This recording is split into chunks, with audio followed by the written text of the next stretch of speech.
আয়াত ৩২ فأرسلنا فيهم رسولا منهم أن اعبدوا الله ما لكم من إله غيره أفلا تتقون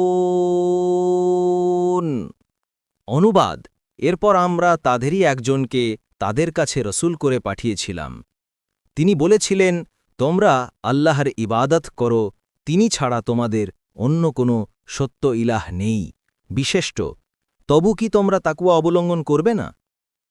তাফসীর ১ নং ফুটনোটের বিবরণ।